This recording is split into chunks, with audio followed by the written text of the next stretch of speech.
While we may at times disagree, as friends sometimes will, the bonds between the United States and Israel are unbreakable, and the commitment of the United States to the security of Israel is ironclad.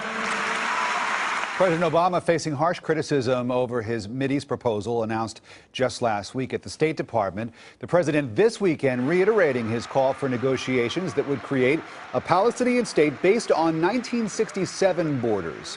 That would be borders that existed before the Six-Day War, along with land swaps between the Palestinians and Israel. The president and his comments at a rally, at a speech in Washington, not sitting so well with our ally. And now there are questions, new questions about the future of Mideast peace and talks on that.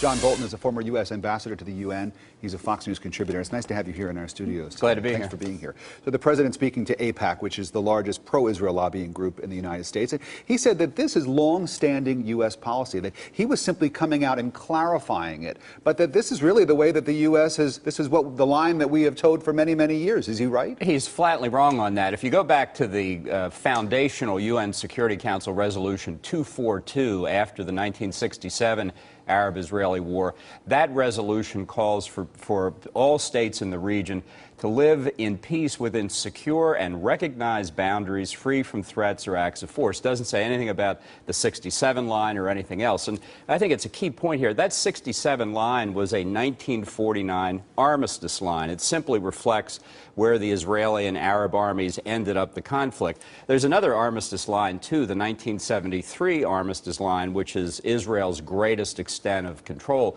If you're going to start with any line, why not start with that line?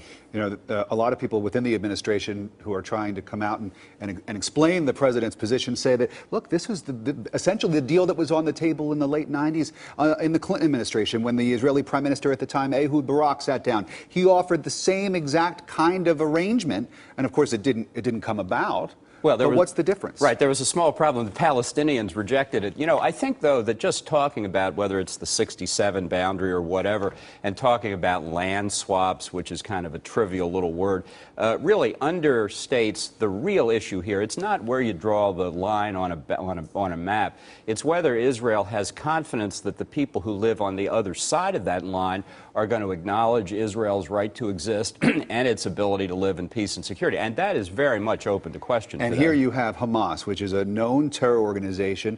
Right. Benjamin Netanyahu likens them to the Palestinians' version of al-Qaeda.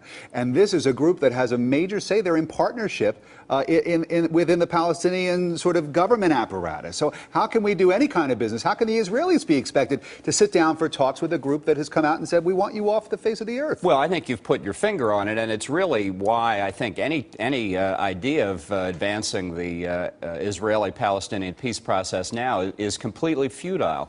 The lead group in the Palestinian government, Fatah, which renounced terrorism before, although many people doubt that, has concluded a deal with the terrorist group Hamas that essentially puts them in coalition. So I don't think there's really anybody responsible on the Palestinian side for Israel to talk to. It mystifies me why the president raised this whole subject.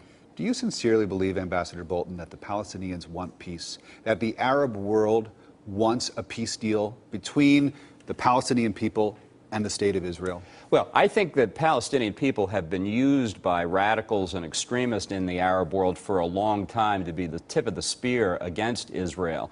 And I think now is not the time, with so much in turmoil in the Middle East, to think that we can go ahead and create a Palestinian state. Look at what's happened in Egypt, where leading politicians are calling for major modifications of those Camp David Accords, which has been a foundation of our effort for peace and stability in the region for 30-plus years. So I think it's a very inopportune moment for the president to raise it, unless he intended to try and squeeze Israel, which many people believe. John Bolton is the former U.S. ambassador to the United Nations.